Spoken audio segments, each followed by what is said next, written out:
ninilayan para po magkaroon po tayo ng konting pagninilay sa Ebanghelyo ngayon na nakasulat mismo sa John 2:13 hanggang 22 na ito po ang nakasulat. Sabi dito, ganito po.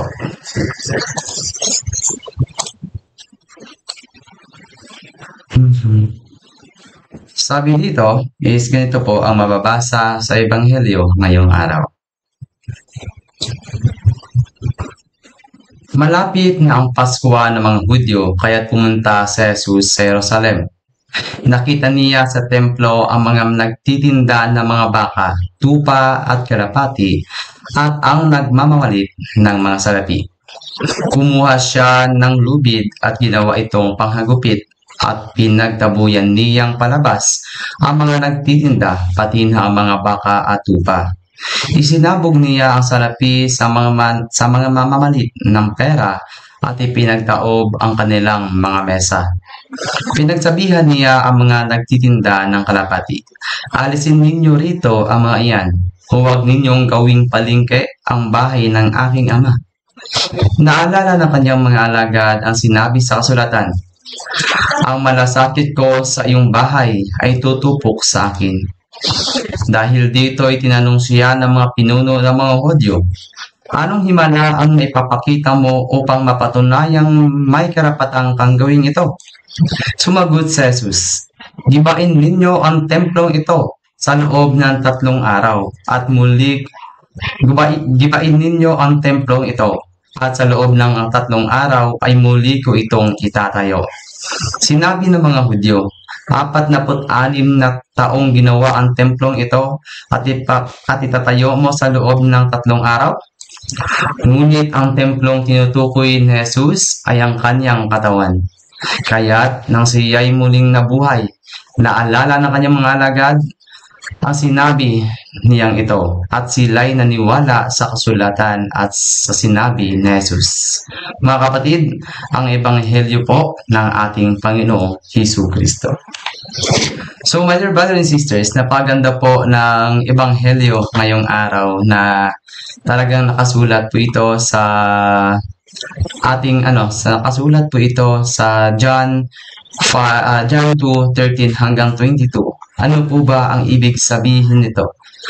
Una, my dear brothers and sisters, dapat po nating pahalagahan ang ating templo. Ano po ba yun? Dapat po nating pahalagahan ang ating simbahan.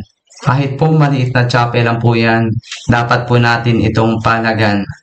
Kasi alam naman po natin na marami po tayong chapel na ginagawa po itong bodega.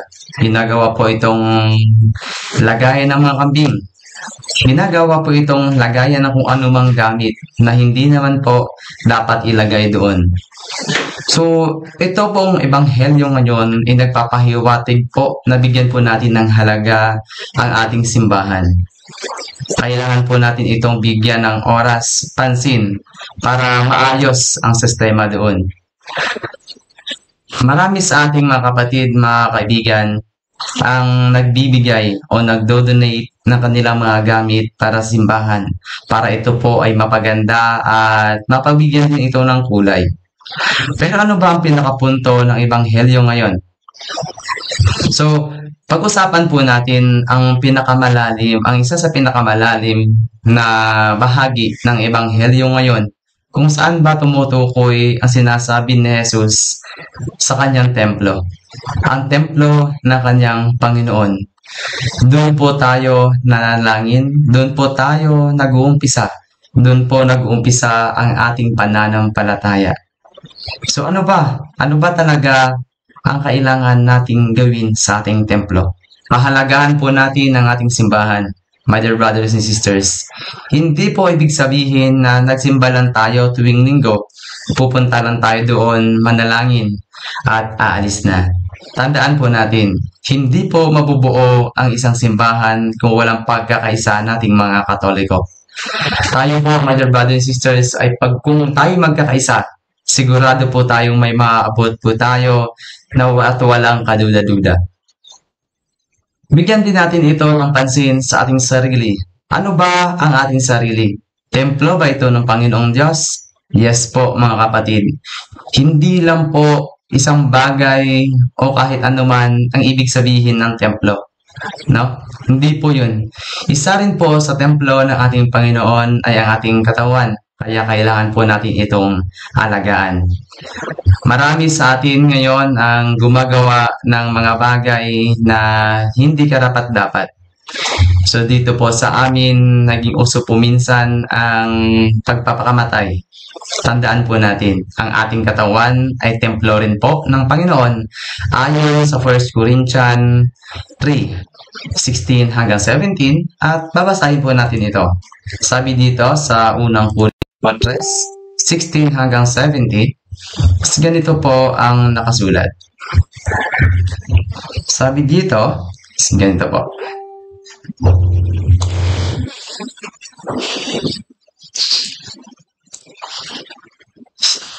Hindi ba ninyo alam na kayo'y templo ng Diyos at nanirahan sa inyo ang kanyang Espiritu? Paparusahan ng Diyos ang sinumang magwasak ng kanyang templo, sapagkat banal ang templo ng Diyos at kayo ang templong iyan. So ayan po mga kapatid, napakalinaw po sa nakasulat sa 1 Corinthians 3:16, chapter 3 verse 16 hanggang 16 hanggang 17. So mga kapatid, ano ba ang pinaniwatig ng talatang ito? Alagaan po natin ang templo ng Panginoon at yun po ay ang buhay ng tao. Ayun po ay ating sarili.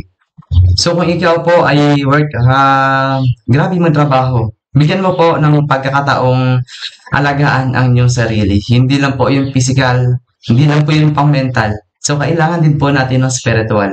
Alagaan po natin ang ating sarili sa paraan ng ngayon. At isa rin po sa pinahiwatig ng talatang ito, na ang templo ng Diyos ay yung katawan ng tao. Kayo kung may balak ang manakit ng tao, parang binalak nyo na rin yung saktan. Saktan na rin ang templo ng ating Panginoong Diyos. Kung may balak ka pong pumatay ng tao mga kapatid, tandaan mo, parang winasak mo na rin ang templo ng Diyos. Dahil sabi nga dito, uulitin po natin sa kanyang sulat dito po sa 1 Corinthians 3:17, sabi po dito is ganito, paparusahan ng Diyos ang sino mang magwasak ng templo niya, sapagkat banal ang templo ng Diyos at kayo ang templong iyan. So, ibig sabihin po kapatid, pag ikaw ay pumatay pala ng tao, o ikaw pala ay manakit ng katawan ng tao, tandaan nyo po, parang sinaktan nyo na rin po ang templo ng Panginoon Diyos. Pero my dear brothers and sisters, baka sabihin nyo naman po, mali po ang pagdidisiplina sa mga bata. Hindi po ganon. Kasi sabi rin po ng Biblia, ang tamang pagdidisiplina ay makakapunta po sa mga gandang kinabukasan ng mga bata. At syempre, my dear brothers and sisters, obligasyon po ng magulang na disiplinahin ang kanyang mga anak. So, hindi po, baka sabihin nyo sa akin na yung templo ng Diyos ay sinaktan ng mga magulang. Hindi po. Ibig sabihin po nun, yung tamang pagdisiplina lang ay talagang kailangan para sa katawan ng tao. Pero kung may plano ka ng saktan ito ng sobra, kung kagaya ng iba, no, sinasaktan na ang kanilang sarili na ito'y talagang dumudugo, ito'y naapektuhan na ang kanilang mga kalusugan. Yun po ang mali, mga kapatid. Sana yung ibanghelyo ngayon talagang makatulong sa atin. Makapagbigay tayo ng konting ideya o reminder sa atin na kung tayo nanakit ng tao, physical man ito at mental, parang sinaktan na rin po natin ang templo ng Panginoon. At kung tayo po ay nagbabalak na pumatay ng tao mga kapatid, para rin po nating winasak ang templo ng Panginoon. Tandaan niyo po, sabi niya, ulitin po natin sa 1 Corinthians 3:17, na sabi niya, paparusahan ng Diyos ang sino mang magwasak ng templo niya, sapagkat banal ang templo ng Diyos at kayo ang templo ng Diyos. Kaya kung may balak kang pumatay kapatid, isang paalala ulit, huwag mo itong gawin sapagkat parang winasak mo na rin ang templo ng ating Panginoong Diyos. So, sa ngayon mga kapatid, yan po muna ang ating pagninilay sa Ebanghelyo ngayong araw. At nawa po ito ay nakatulong sa atin bilang paalala ng ating katawan ay templo ng Diyos at yung lahat ng tao ay templo ng Panginoong Diyos. Kaya alagaan po natin ito at gayahin po ng iba. Huwag po nating hayaang sakta ng ibang tao ang templo ng Diyos. Baka ito po ang maging dahilan ng ating kaparusahan. At sa lahat po, sana nang nanonood ngayon sa ating live, nawa po ibisitahin niyo po ang ating, para po sa inyong mga katanungan. Kung meron po kayong mga katanungan kapatid, bisitahin niyo po ang ating YouTube channel, Mr. 721 Catholic po, na nakapin po sa description ng video ito. At abangan niyo po lagi ang live ng Martes po yan hanggang Linggo. Open po dyan sa sa lahat ng inyong katanungan. Kasama po dyan aking makasamahan ng miyembro ng Punto por Punto. Yan naman po. Again, this is Mr. 721 Catholic po, ang inyong lingkod at kapanalig.